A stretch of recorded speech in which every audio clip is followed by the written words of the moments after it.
All right, he is polling second in New Hampshire right now behind Donald Trump. But Marco Rubio, a few minutes ago, had his attention on, China, half a world away, telling me we might be obsessing a little bit too much. Marco Rubio earlier. Well, what's happening is that obviously China's direct impact on the American economy is not as big as some people might think, but China has a huge impact on developing economies that we do have relations with, because China's their number one export market, and China relies on them for raw materials and so forth. China's in a lot of trouble. I mean, their government has badly mismanaged their economy. They haven't been transparent. I think this is going to be an ongoing cycle for months, perhaps years to come. And we need to be, the best way to protect America from turbulence in the global economy is to have a strong economy where our tax code doesn't continue to encourage companies to leave us, where regulations are not making us uncompetitive. The best way to make America insulated from these things is to strengthen our economy, not undermine it the way Barack Obama has done over the last 7 years. You know, in the past, Senator, our country has benefited from all the turbulence abroad because we presumably had less turbulence, or I think one market analyst said we're the tallest midget in the room. That doesn't mean we're on fire, but by comparison, better. Now folks are saying, given the first few trading days of the year and how volatile it's been, this is the year all that ends. Do you fear that? Well, what's happening is the economy today is increasingly globalized, which means events halfway around the world have an impact here at home immediately. Now, most Americans aren't engaged in the stock market directly, but it does have an impact on the general mood of the country. And eventually, if you're an employee or an employer or a supplier to one of these companies, you're impacted by it. Not to mention retirees, people that are invested in the market through their pension plan or what have you. Look, America is still the greatest country in the world. Our problem is we're a great country in decline because of Barack Obama. He has abandoned the principles of free enterprise that made us the most prosperous nation in the world. I'm running for president because when I'm president, we are going to re-embrace free enterprise in this country. You know, on that same issue of free enterprise, Senator, given the turbulence we've seen in the markets and everything else, Donald Trump has said, well, I'm your guy. I'm the guy experienced at this. I'm Mr. Business Fix-It. I'm Mr. Capitalism. I've had great success, more than all those other guys put together. I'm paraphrasing, but you get the gist when it's saying that this is a world tailor-made for his cure. What do you say? Well, being president of the United States is not the same as being a real estate developer. First of all, the president doesn't run the economy. The private sector does. The job of a president is to support policies that allow the private sector to succeed. That's why we need serious tax reform, real regulatory reform, an energy policy that allows us to fully utilize all of our energy resources. We need more vocational training so people have the skills they need for the better paying jobs of the 21st century. We have to repeal and replace Obamacare. And I think it's important for people running for president to clearly detail not just what they're going to do. Don't just say we're going to make America great or we're going to create all these jobs. How are you going to do it? What are the specific policies you're going to pursue to put that in place? That's what we're going to continue to spend our time on, because this is too important an election to get wrong. We've got to elect someone that knows exactly what to do starting day one. You know, adding to this volatility, Senator, certainly has to be North Korea. We're just learning today that Nancy Pelosi says there's very strong bipartisan support in Congress for legislation pushing still more sanctions against North Korea. You've advocated something even further, putting North Korea on essentially a list of state sponsors of terror. But either way, what would that do? Because no matter what we do in Republican or Democratic administrations, these guys just do what they want to do and build bigger and bigger bombs.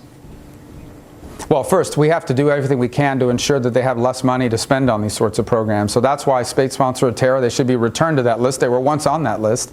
They were removed from that list as a concession. They need to be put back on. We also need to go after the assets of their leadership. You know, their leaders in North Korea have significant assets abroad. We should be going after that. Number three, we need to rebuild our military and our naval Pacific fleet, which is being dramatically reduced in a dangerous way. We're going to have the oldest Navy in 100 years now if we continue with these defense cuts. We need to reverse them. And number four, we must invest as part of number three. Number four, we must invest in missile defense. They possess ICBMs, intercontinental missiles, perhaps already capable of hitting the west coast of the United States. We need to have a comprehensive missile defense shield for the continental U.S. in both the west coast and the east coast. This is something that the next president must make a priority, and I will. All right, well, it's certainly been a rogue's delight of late in those challenging our leadership. You blame that on President Obama. More specifically, ironically, 100%. we see with China, they're now landing passenger planes on these islands. They've Yes. changed it and made their own. I'm wondering what you as president would do about that type of behavior on the part of nations that seem to just seize what are considered neutral waters and just take them over, whether it's Russia invading Crimea, now, of course, looking at the rest of the Ukraine. What would you do to stall that? Well, first, Neil, those are not neutral waters. Those are actually the territorial waters of other countries, and they're being impeded upon by China, and that needs to be challenged. What they're hoping is that we'll just accept it, the way the world has accepted that Crimea now belongs to Russia. If they can just start using these islands, everyone will say, well, what can we do about it? And that's why it's so important to rebuild the Navy in general. But and what would a President Rubio do? I mean, you're right, sir. That well, I would sail right through those waters. You would what? I would sail right through those waters. I would put the U.S. Navy and repeatedly sail right through those waters and repeatedly challenge both the air rights that they're claiming and the sea lanes that they're claiming. I would, as part of rebuilding our military alliance in the region, rebuild our capacity to work with the Japanese. The Japanese have quite an impressive and capable Navy. The South Koreans as well. The Philippines needs an upgrade in their ability to protect their territorial waters. I think we need to reinvigorate our Pacific military alliance, and that begins with the United States investing the resources necessary to rebuild our Navy. Would that and that includes replacing the Ohio-class submarine? I'm sorry, Senator. Would that include militarily intervening then, not just beefing up a presence, but if China was trying to land a military or passenger jet, as it has done over the past couple of days, on one of these disputed islands, if it did so, again, under a President Rubio, would you see that as an act of war? Well, for example, if they were to invade Taiwan or they were to go after aggressively Japan, we have agreements, defense agreements with these countries, and we would come to their assistance as required in those agreements. We are going to live up to. Okay, well, in this case, what you need to continue to do is challenge their claims to these. These are reclaimed islands. In essence, they have built artificial islands in the middle of this island chain, and they do it because once they can claim an island, they can claim the territorial waters around it. We should not accept that.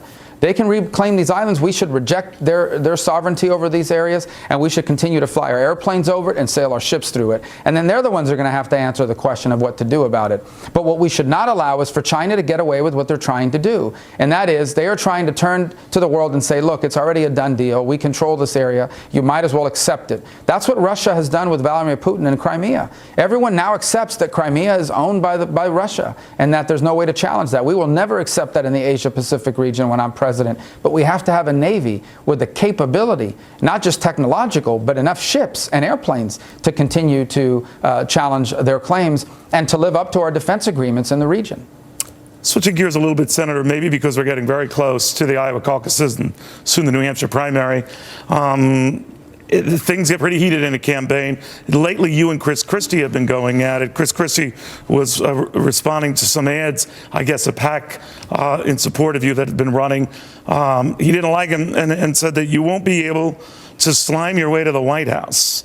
What did you think of that? Yeah, well, obviously, yeah, the ads are from an associated group, so we didn't put them out, but they're 100% accurate. The fact of the matter is Christie has supported Common Core and, in fact, has badmouthed Republicans that oppose it. Christie has supported gun control. Christie supported a assault weapons ban. It's the reason why he got into politics to begin with. Christie personally contributed to Planned Parenthood. Christie has done a number of things that are very similar to the Obama agenda. And I just don't think this country can afford to elect a president that will not stand up and undo the damage Barack Obama has done to this country. This is an issue-based disagreement. It's not personal, but it's significant. It's important in this election. We can't get this election wrong. Barack Obama has done incredible damage to the United States. Our next president must be someone that will reverse all of the damage he's done to America. And when I'm president, starting in my first day in office, we are going to undo the damage this president has done to America at home and around the world. All right, well, you say it's not personal. Excuse me if it sounds sometimes like it's personal. Christie was talking about all the times that you've been missing crucial votes in the Senate.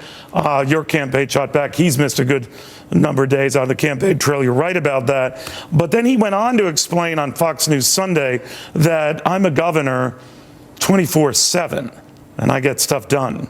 What'd you think of that? Well, look, at the end of the day, Christie is missing out of New Jersey most of the time. That's why his numbers are there so terrible. And the reason is simple. He's running for president, and so am I. And I'm running for president so that the votes we take in the Senate matter again. A large number of the votes that are now taken in Congress in Washington, D.C. are pre-cooked. In essence, it was a deal cut behind the scenes. Everyone knows what the outcome's going to be. The votes are already counted. Oftentimes, the votes are just for show in order to make a statement. I'm tired of voting on statement votes. I want these things to happen. I don't just want to pass a law that repeals Obamacare. I want a president that will sign it, and I will. I don't just want to pass a law that undoes the president's executive orders. I want a president that will undo those executive orders, the unconstitutional ones, and I will. I'm running for president so we can have a president that undoes the damage Barack Obama is doing to America. And that will require me oftentimes to have to not be in Washington because I'm out there campaigning to win. And we're going to win. And when I win and I get elected on my very first day in office, I will begin by undoing every single one of Barack Obama's unconstitutional executive orders. So when the governor refers to being a governor as sort of a 24/7 job, and by inference there seems to say that a senator's job is not, that you guys just vote yay or nay on stuff, pontificate and all of that, does that bug you? Look, no, it doesn't, because the bottom line is being president is not like being a governor. It's not like being a senator. Being president is a unique office. And the number one obligation of a president, beyond everything else, is to be commander-in-chief. And there is no one running for president who has a better understanding or has shown better judgment on the national security issues before our country than I have. Unlike Christie or some of the other people running, I am prepared on my very first day in office to be the commander-in-chief of the United States. I have more experience on these intelligence issues than anyone else running for president, especially over the last 5 years. And that's the most important thing the president does, is keep us safe. Unlike the president we have now, when I am president, I will rebuild the military. We're going to have a real war on terror. We're going to start sending terrorists back to Guantanamo so we can interrogate them. And we will defeat ISIS when I'm president. And that's why I'm running.